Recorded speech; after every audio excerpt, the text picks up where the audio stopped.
You built a note-taking system. You tagged it, linked it, organized it, and it still never helps you write anything. Here's what's going on. Your system agrees with you, and that's the problem. Hello, I'm Zhenya, a project manager and information designer, and I study systems that fail in predictable ways. The Zettelkasten, the slipbox system, fails in one specific predictable way. Almost everyone builds it backwards. Luhmann, who invented it, didn't call his slipbox a library. He called it a conversation partner. A partner supposed to push back, not hand you back what you put in, right? In this video, I'm going to show you what Luhmann actually designed the system to do, what a friction node looks like compared to an archive node, and a live demo of two nodes producing a thought that neither of them can take on its own.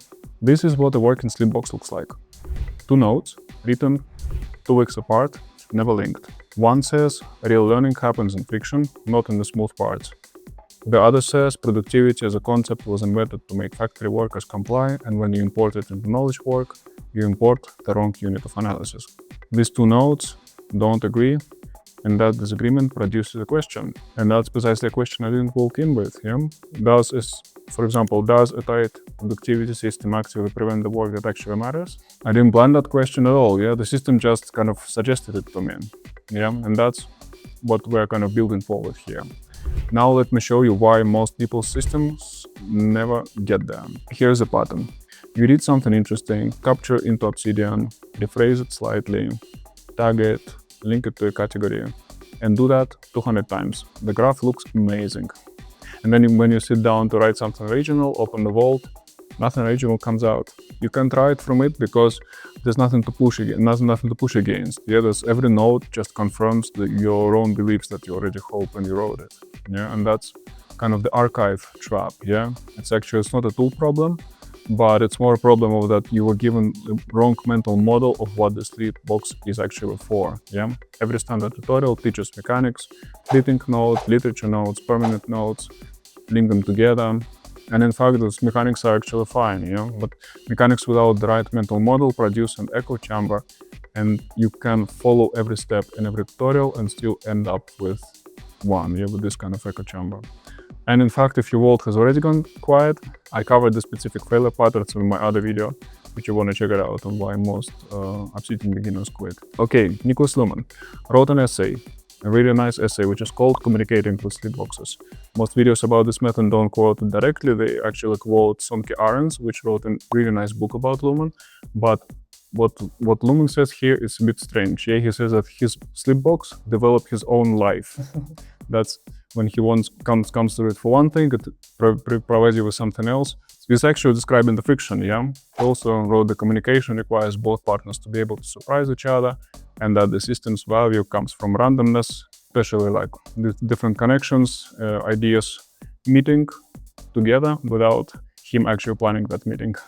The slipbox designed to hold ideas in tension, not to store them safely. The design intent every beginner tutorial misses is that the slipbox was not built to hold knowledge, it was built to actually hold the unresolved arguments. Here's two real nodes. Let me show you the difference. The first node describes the 3 types of slipbox nodes, actually. Bibliographic, literature, permanent. Everything in it is accurate and none of it argues. It describes and basically stops. That's a storage node. Here's the second one. It begins with Seth Godin quote, then it makes a specific uncomfortable claim.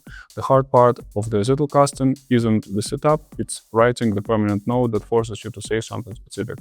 Making the link that feels uncertain, returning, like for example, if you return to it 6 months from now and realize you've changed your mind.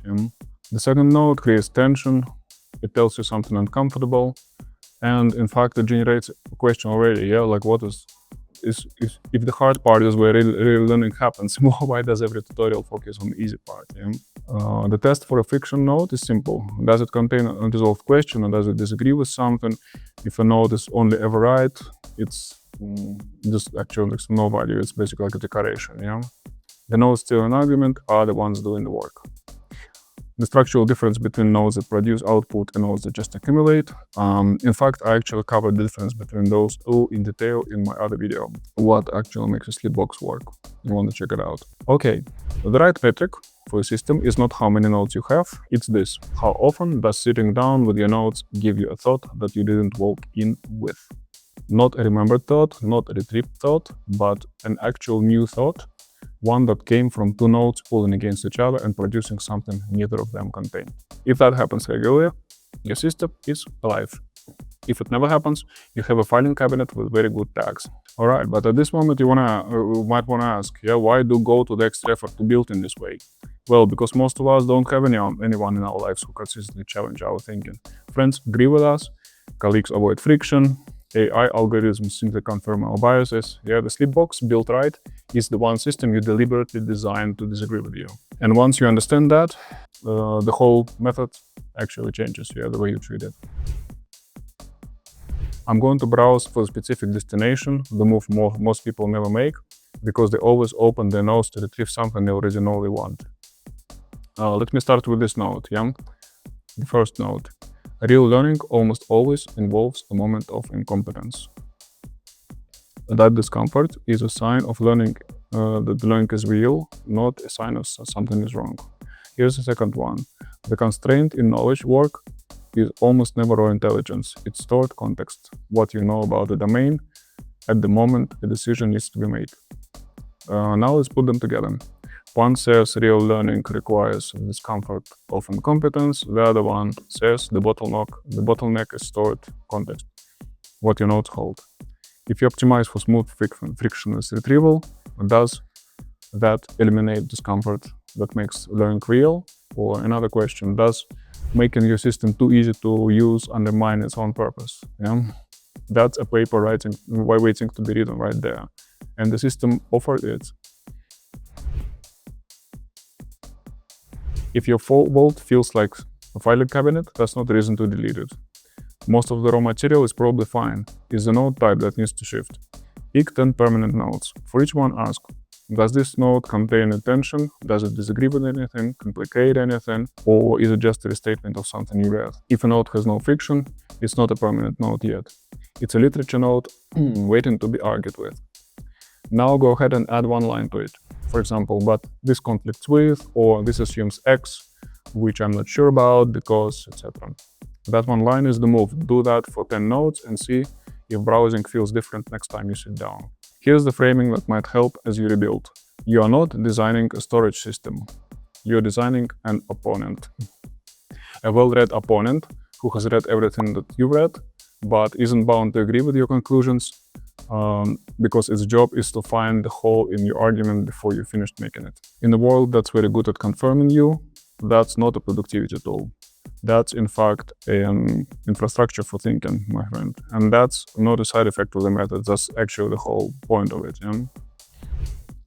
The slipbox generates the most friction when it's pointed at a domain that you're actively studying, not just passively reasoning about. So next step is getting clear on what you're actually trying to learn.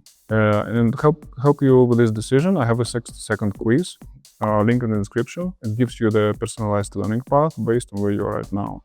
Whether you're building study systems, retaining more from reading, or going from notes to actual writing. You want to check it out in just literally 1 minute. And the single best next video from here is why most Obsidian beginners quit.